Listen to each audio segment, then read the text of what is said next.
This is Demetrius Williams with The Usual Suspects. I am here with Dara Carter, the lovely and talented. So I'm going to get right into it. First of all, how are you doing? I'm doing well. Thank you for having me. I'm really excited to be here. So let's get it started. Good to hear. All right. So obviously you are a native of Georgia. Yes. Okay. And I read that you started piano lessons at 3 years young. Was music in your family? Like, did your parents play, or was it just something that they saw in you? So music, neither of my parents are musicians. I mean, my dad played a little bass in college, my mom did a little clarinet in school, but my musical influence came from the fact that my father is just a music lover, and he has a very diverse taste in music, so he was always putting me on to new music, new sounds, all the way from Stevie Wonder to Air to Europop to, you know, Eiffel 65. He just had a very diverse taste in music and passed that along to me. Nice. So, okay, so with the piano lessons at 3, and then of course the Apollo at 15. Whew. All right, so your parents, did they see that? Like, how early on did they see, or did they know that you really were destined or really wanted to go into that field? I honestly believe that they recognized right away, my parents recognized right away that music was something for me as soon as I started playing piano. Even before piano, I know that they recognize that I'm very creative. I also do other art. I'm an artist as well. I do oil paintings. I just always had a creative personality, so I feel like once they put me in music and realized that how quickly I would take it on, that I was able to play by ear, and just how much I understood music, I think they got it right away. Okay. Yeah. All right, so name some of the artists who have influenced you directly. So I am influenced by many artists. I grew up listening to Stevie Wonder. It's funny because when I go back and look at any videotape from when I was growing up, playing with my sisters in the living room, it's just Stevie Wonder playing in the background. I pretty much know all the lyrics to almost all of his music. Also Prince, Alicia Keys, John Legend, and more recently Janelle Monáe. I'm really I'm highly influenced by artists who are very extremely authentic in their art, and those who are able to transcend different genres of sound and different times and still remain timeless and put their own personal stamp on whatever genre or time of music that they are creating in. All right. So, segueing from your influences, I know this is going to be a difficult one for you. Okay. 2 artists that you would love to work with. Okay.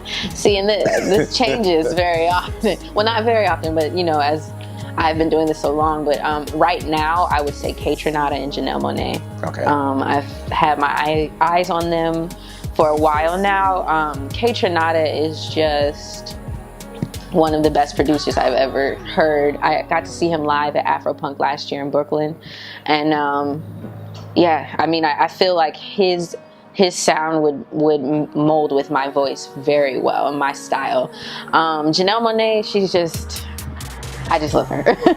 I just love her. I love her energy. I love her authenticity. I love how bold and powerful she is. I love that she's taking the world by storm and doesn't care, you know, what people think. I love the statements she makes. So I really would love to create some powerful music with her, you know, be able to help her and have her help me to reach the next generation of young women. So yeah, Kaytranada and Janelle Monáe. Nice. All right, so going back to your Apollo performance, at the time, what was going through your head? Were you nervous, or was it one of those senses of, hey, I belong here, let's go? You know, it was a little bit of both.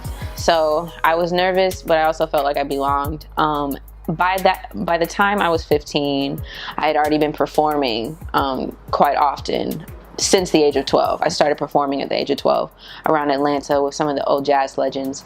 So I was very comfortable with performing.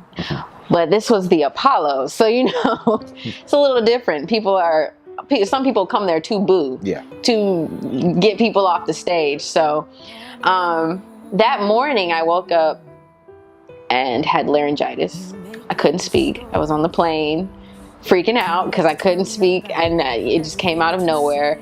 I got up to New York, and some lady gave me some tea called throat coat tea, and in about an hour I was just fine. So most of that day was pretty much a panic about whether or not I'd even be able to sing. Then after that, once I got there, we were waiting around for hours. It's one of those sort of things where it's a lot of performers. So in that time I was able to do my routine, calm myself down, and at that point I was able to really feel like, you know what, I belong here. This is something that I will probably be back here on the stage again. This is my life. I belong here. So by the time I got out on stage, I was very comfortable and ready to go. Thankfully, I didn't get booed. I actually got third place the first time and was able to come back for another round a few months later. So it was an amazing experience, and it did show me that I was able to do this. I am the performer that I thought I was, if that makes sense. Yes. It was a confirmation for me, at 15. Right.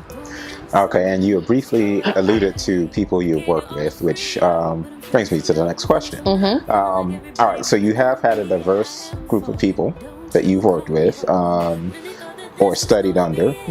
Phil Davis, speech, Julie Dexter, amazing. Dan Wilson. Are there any specific aspects of their styles or I guess their overall vibe that have stuck with you over the years? Yes. I'll start with Phil. Phil Davis I met when I was about, I would say 10 or 11. He was an instructor at a jazz camp that I used to go to every year at Clark Atlanta, and he's a pianist, as I am. So what I love about him is just when he performs, the way that he loses himself behind the keys is just mesmerizing. He's able to take all the technique he's learned and kind of throw it out the window and say, you know what, I'm just here and I'm going to live in this moment and create. And I've always been fascinated with that because as a classically trained musician, I can be very technical in my thinking. And someone who's also very technical and knows all of the technique, being able to watch him on stage just lose himself and create something so beautiful because he's lost himself in the music. That's what I've taken from him. Speech was the first artist that I personally remember popping a CD into the player and listening to myself. My dad showed me, would usually play music for me, but I remember his album Hoopla was the first one that I put in myself, learned all the words to all the songs, and I actually am blessed to have him as a mentor of mine. He's been a mentor of mine since that age. I went to school with his son in Fayetteville. We grew up in the same area, and now I've been given the opportunity to work with him. I've been in the studio with him, and he's been mentoring me through my adult years as a musician and just kind of showing me the ropes of what it means to be a touring artist. So yeah, I mean, as far as Julie Dexter, Joey Somerville, they in the jazz game, they just taught me a lot about performance and a lot about having your own sound. Yeah, I can go on, man. I've been very blessed to have a lot of mentors and people around me just pouring a lot of love and information, giving me a lot of good tips on how to be who I am as an artist. Yeah. All right, and then, okay, so your music you describe as genre-free. Yes. All right. So in a time when people attempt to place a label on genre on pretty much everything, how have you been able to maintain that fluidity? So far, I haven't had a challenge with it really, except when I had to register my album, there was no option that said genre free. So I went ahead and put pop, which my album's not really a pop album by itself. But so that's the only challenge I've really faced, is when it comes to, in the industry, have the certain places where you actually have to classify. Other than that, I've found a lot of freedom in being able to be genre free. I change a lot. I'm a Gemini, as my album says. You are too? Awesome. I change a lot, and I am always on a path of growth. And I know that who I am in 10 years, who I will be, is not going to be the same as who I am now. And so what I create, what comes from my soul, is not going to be the same. So I don't want to put any limitations on myself as far as what people should expect from me. And I don't want to say to my fans now, hey, I'm going to be a pop artist or a jazz artist, and then 10 years later, I'm something totally different, So what I found is that also in being genre free, I've been able to create new genres. Cinematic soul, a few of my songs I would classify as cinematic soul, things like that. I have a few genres that, in being genre free, I've been able to create. So it's cool. It's something that it's, as I go, I'm seeing what this means for me, and so far it's been great. People have been very receptive to that new classification. Great. All right, so I've got to ask you about the White House. Performance for Barack Obama. How did that come about? So this was actually, it actually wasn't even a musical thing to start out with. I actually was in a program called Girls Nation. I was chosen as one of 2 girls from Georgia out of 300 to go up to Washington and basically for a week be a mock senator and go through mock sessions, write bills. It was a whole political sort of thing. And so we had the opportunity to go to the White House and sing for President Barack Obama at the time. And it actually was on the day of where they were voting on whether or not the government would be shut down. So he was stressed out, to say the least. And he ended up telling someone from our group that, we were able to bless him that day with our voices. He really, we really were a light for him that day. So that was one of the most amazing experiences of my life, just being able to see him in person and sing to him. Nice. Yeah. All right, so another great thing about you that I read is your community activism. Mm-hmm. So the creation of Schools Against Bullying, SCAB. You're having been president of the NAACP youth chapter, and other opportunities that you've had. Are there any other programs that you're currently working with? So I'm not working with any specifically right now. I did a lot of work with the NAACP growing up. And like you mentioned, I created a program called SCAB, Schools Against Bullying. It's kind of like a Red Ribbon Week program where you go into the school and have a week-long bullying awareness campaign where the students participate in activities that will help them to understand what bullying really is, and because sometimes people just don't understand that what bullying is, and maybe they have been bullying and don't see it that way. So really, I just want to shed light on the different forms of bullying and how we can maybe just treat each other better. Yeah. And also just how bullying is not just a child school sort of thing. We grow up and we continue that sort of behavior. So I think if we could stop bullying in the school systems, then maybe we can be better adults as well. Right now, I'm actually starting to work on, I don't want to say too much about it, but I'm starting to work on some projects that have to do with teaching young women to respect and understand their body and the processes of their body, and not see them as something shameful, but as something to love about themselves and just understand. I think not enough is taught to young women about processes such as the menstrual cycle. It's something that we don't talk about, and so it's seen as taboo, and it's something that all women go through, and a lot of women are traumatized at a young age because they don't understand what's going on with their bodies, and so that it leads them to behavior that might traumatize them. So I'm working on some things with that right now, and I hope to be able to change a lot of lives with this. I really do want to. I want women to understand their power. I think that is extremely important, especially now. Women have a voice that needs to be heard, and we need to heal through some things as a gender right now. So, yeah. All right. So, let's talk about Gemini. Okay. Which I was like, okay, she must be a Gemini. Yes. So, speak on some of the individual tracks on that album. Are there any that kind of stand out for you? Okay. Saturdays. I like talking about Saturdays. Okay. Because for the longest time, I didn't know what it meant. The way I write songs is a bit different.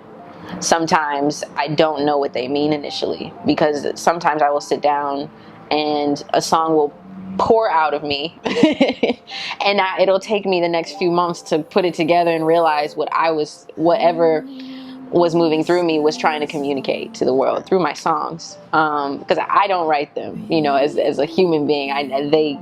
They happen through me. They kind of write themselves. Exactly. So sometimes I'm like, wait a second, what did I write? What does this mean? So Saturdays was one of those. For the longest, I didn't understand what it was I was trying to say.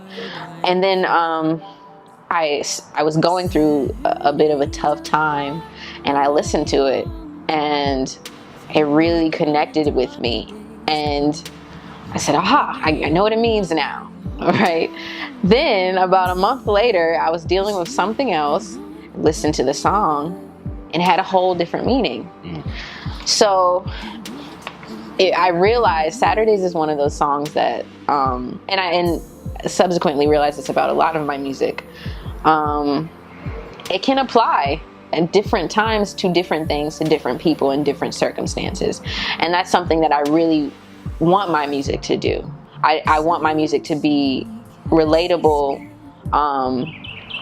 to different types of people in different circumstances. And so that's what I like about Saturdays. It can mean a lot of things. So I'm not even going to give a meaning, because I'm not going to explain what it means, because it might mean something totally different to different you. People differently. Exactly. Yes. So yeah, that's Saturdays. What's another one? Indigo was fun. Indigo was I was able to explore writing about cosmic side of life, which is something I'm very interested in, the metaphysics, quantum physics, and just the cosmic side of a human being. So you hear, I'm indigo, call me blue, read the signs, I'm coming for you, I am queen, blue collage, can't you see I'm gonna read your mind. What do I say? Constellations in my hair. I was just feeling very, very spiritual, very cosmic at that time when I wrote that. So that was fun. Let's see what else. Gemini, that song, the album title track song. That one was a very personal one. It was dealing with a lot of the pain I suffered as a young person going through high school. Being different, and not understanding that that's okay. So trying to fit in and be like everyone else and falling on my ass because of that, So that one was the hardest for me. I remember writing that one, and then my mom took me to lunch to Olive Garden, and I sang it for her at the table, and she was just, in awe and just very touched by it. So yeah, the whole album was an amazing experience. Like, the album, I feel, came through me in order to heal me. After the album was put out, I went through a lot of things, and going back and listening was able to heal through some things because of the songs that were written through me for the album. So I really just hope the album does for other people what it's been doing and what it still continues to do for me at different stages in their lives. That's deep. Thank you. All right, so what is next for Dara Carter? What is next? What is next? Whew, plans. So I am very excited about moving into 2019. I'm going to have a tour. I can't say much about it yet because we're still getting it together, but I will be able to disclose that very soon. I'm looking to go overseas, which is a very big goal of mine. Work with some artists that I've been looking to work with recently. What's next is just continuing to reach as many people as possible, and expanding my fan base exponentially, because the more people are listening, the more people I can touch with my messages. So yeah, that's what's next. And keep in touch with me, and subscribe to my email list, and you'll be the first to know what is coming up for me and when I will be performing and where. And that was actually the very next. All right, so where can we find you online and on social media? Okay, you can find me at daracarter.com, and once you go to the website, there will be a little section where you can type in your email address and press subscribe, and once you do that, you will get a newsletter twice every month, and there you'll be able to see where I'll be performing, when I have videos coming out, new music, and all of that. You can also find me on social media at Dara Carter Music on Instagram, on Facebook and Twitter. It's Dara Carter. And you can find my album on any platform: Spotify, Apple Music, Tidal, all of that. It's called The Gem in I, and it's everywhere. It's also on my website, daracarter.com/music. Okay, I know we've mentioned touring, and you can't give too much detail on that because you're still getting that together. But are there any local performances or events that are coming up soon? Absolutely. So this Thursday, November the 1st, I will be on 11 Alive, performing one of my songs. I will not tell you which one. You have to tune in and check it out. But I'll be on 11 Alive this Thursday. Also, you can find me on November 16th at Gallery 992 for the early show. Outstanding. Well, I want to thank you for spending time with us. Absolutely. Thank you. I always wish you all the best. I will be supporting everybody out there. Support Dara. Sign up for a newsletter. Visit all of her social media sites. Let's make her blow up. All right. Thank you.